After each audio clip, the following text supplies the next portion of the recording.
வணக்கம்டா பங்காளி பொக்கம்பட்டிலேருந்து. இப்போ நம்ம அந்த ரோட்டுக்கு போகிறோம். இந்த ஆற்றை தாண்டி தான் போகிறோம் பாருங்க.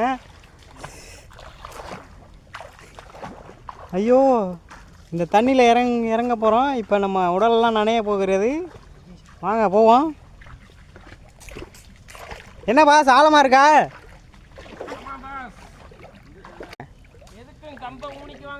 எந்த கம்பை பாஸ்? இந்த ஏரியாவில் கம்பை இல்லை பாஸ். உங்கள் கம்பை கொடுத்துட்டு போங்க. உடல் முழங்கால் மட்டும் தண்ணி நிற்கிது, இடுப்பு அளவு தண்ணி நிற்கிது பாஸ். ஒரு வழியாக கரைக்கும் பக்கத்தில் வந்துட்டான். ஒரு கம்பு எடுத்துக்கிட்டோன்னா இந்த பாடி பல கம்புகளை தூக்கிட்டு வந்துருக்கு. என்னையை விட்டுருவேன். ஒரு வழியாக கரை ஏறியாச்சு. வாங்க போய்கிட்டே இருப்போம்.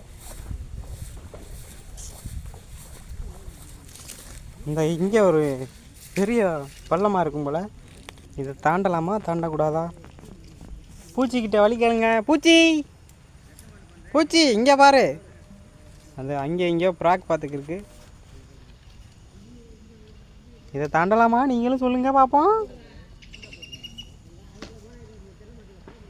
அதோ ஒருத்தர் கம்பு எடுத்துக்கு வந்துருக்காரு. அதை வச்சு பாலம் கட்டி நடப்போம் வாங்க.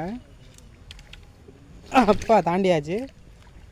பார்த்து போங்க, பள்ளத்தில் மூழ்கிறாதிய பாஸ்.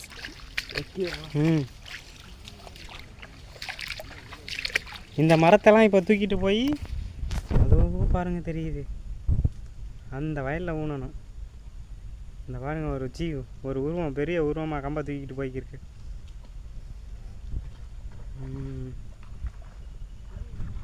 ஒரு வழியா 2 ஆறு தாண்டி ஒரு குளத்தை தாண்டி விவசாய பண்ணைக்கு வந்தாச்சு. மாமா உங்க பைத்தெல்லாம் உடைச்சு விட்டாரு.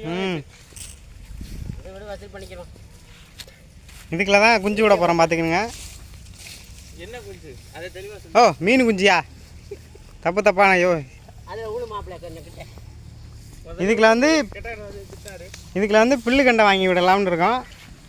உங்களோட ஐடியா என்னன்னு சொல்லுங்கள். என்ன தெளிவாக சொல்லுங்கள். புல்லு கண்டை மீன் புல்லு திங்குமா இல்லை பயிரை திங்குமான்னு கமாண்டில் சொல்லுங்க பார்ப்போம்.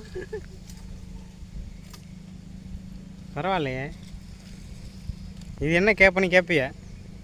அது வந்து வாவல் மீன் விட்டதுனால எல்லாத்தையும் கருதெல்லாம் கடிச்சு தின்றுச்சு.